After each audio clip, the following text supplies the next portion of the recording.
Sabadão, e lá vamos nós de novo falar mais um pouquinho sobre o Dostoiévski, sobre os irmãos Karamazov. E vai ser também o último vídeo dessa série que eu estava fazendo sobre Karamazov, né? O primeiro vídeo ficou um pouco extenso, mas assim, para não ficar muito maçante, não ficar falando várias vezes da mesma coisa. Vou falar de 3 episódios assim que eu julgo importantes no livro. Um deles é o muito comentado O Grande Inquisidor, que é um poema do Ivan Karamazov, que ele acaba recontando ao seu irmão Alyosha numa taverna. O outro é o Odor Deletério, que acontece quando o Stariat Zosima morre, o guru do Alyosha. E o terceiro é a Visita do Diabo ao Ivan Karamazov, que já acontece mais para o final do livro. Bom, voltando um pouquinho só ao que a gente disse semana passada, eu tive pensando sobre aquela pergunta que eu fiz, né, que eu sei, para mim seria a única pergunta. Camus diz que a única pergunta essencial da filosofia é a respeito do suicídio, né? Decidir se a vida vale a pena ou não. Heidegger fez a pergunta, introdução à metafísica: por que os entes e não antes do nada? Por que existe algo e não antes do nada? Porque existe uma consciência que se dá conta de que existem as coisas e não antes do nada, né? O vazio de consciência. E eu joguei aquela pergunta a respeito da existência ou não de Deus, de todas essas questões, que é a seguinte: o universo é caos ou cosmos? Bom, paradoxalmente, a ciência nos diz que o universo, embora a ciência seja completamente ateia no certo sentido, nos diz que o universo é cosmos, porque descobre padrões matemáticos operando na órbita dos astros, no movimento dos elétrons, das menores partículas da matéria, né? Mas, como disse Wittgenstein, um outro filósofo também que estava ali escrevendo simultaneamente a Heidegger, embora eles sejam também um completamente diferente do outro, eu creio que muitas coisas, em muitos pontos eles se tocam. Ele diz que os limites da nossa linguagem é o limite do nosso mundo. Quer dizer, a linguagem humana, a matemática é uma linguagem humana. Quando o ser humano se volta para o universo, olha o universo já com esta linguagem a priori, quem disse que o que ele vai encontrar lá não é essa linguagem? Entendeu? O reflexo que isso não funciona como um espelho, né? Nós temos aí 5 sentidos e com eles aprendemos o mundo. Um cego não sabe o que é a cor, um surdo não sabe o que é o som. E se no corpo houvesse um corpo extremo, no qual houvesse mais sentidos, quantas dimensões do universo ele não captaria? Quantas coisas podem estar acontecendo aqui agora mesmo que meu corpo não pode captar? Entendeu? Deus só nos deu enigmas, como diz o Dostoiévski aqui. Deus só nos deu enigmas, os extremos se tocam, todas as contradições vivem juntas. Há tantos mistérios, é o diabo a lutar com Deus, e o campo de batalha é o coração humano. Eu acho que quem cresce percebe que a lógica não dá conta, porque a existência é paradoxo. Ela vive no paradoxo. As coisas não são isso ou aquilo, elas são as duas coisas ao mesmo tempo. Eu acho que é meio infantil até essa visão lógica que às vezes, por vezes, a gente tem do mundo.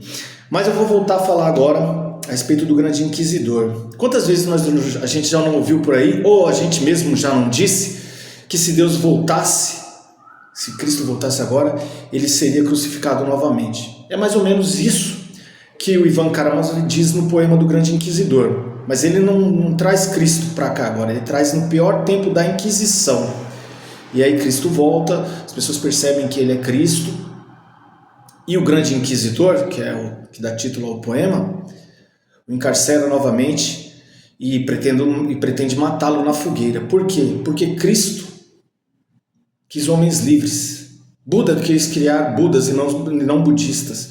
E Cristo também quis homens livres. Ele não queria que o seguissem cegamente.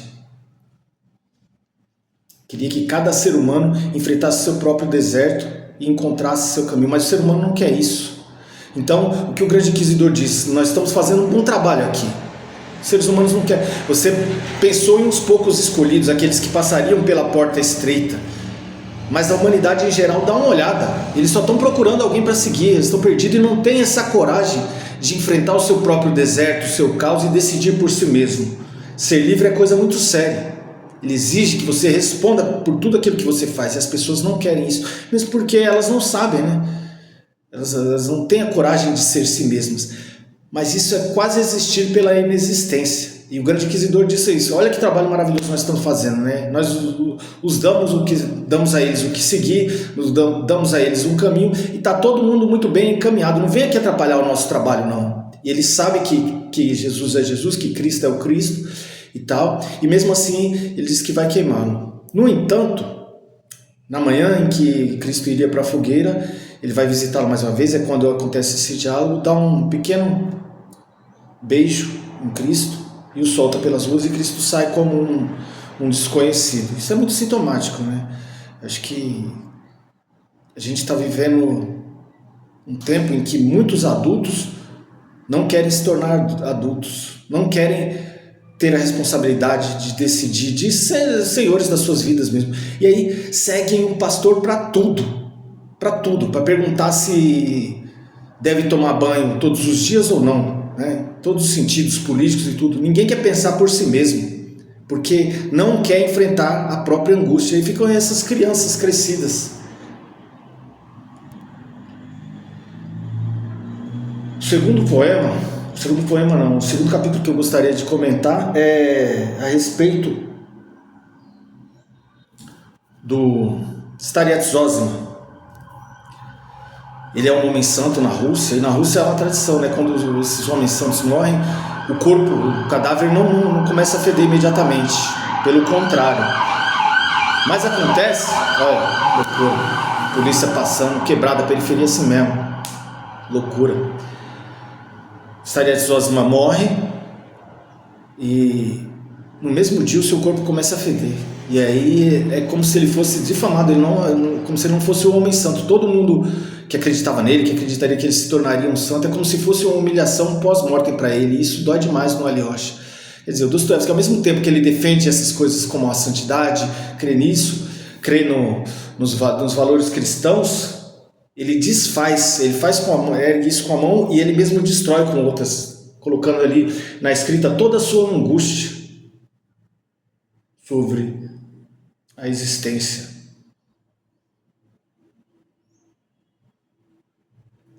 E o terceiro capítulo também, que eu gostaria de comentar, é muito simples, né? É um capítulo também fantástico. Pouco antes de enlouquecer, o diabo faz uma visita ao Ivan Karamazov, pouco antes dele ficar louco, já no final do livro. E o que acontece? Esse diabo, o Ivan Karamazov, sabe, é como se fosse ele, mas ao mesmo tempo é uma parte apartada dele. E isso eu passei por isso também, de sentir, não é voz falando, não é nada, mas como se fosse uma outra dimensão da minha consciência, como se eu me partisse em dois.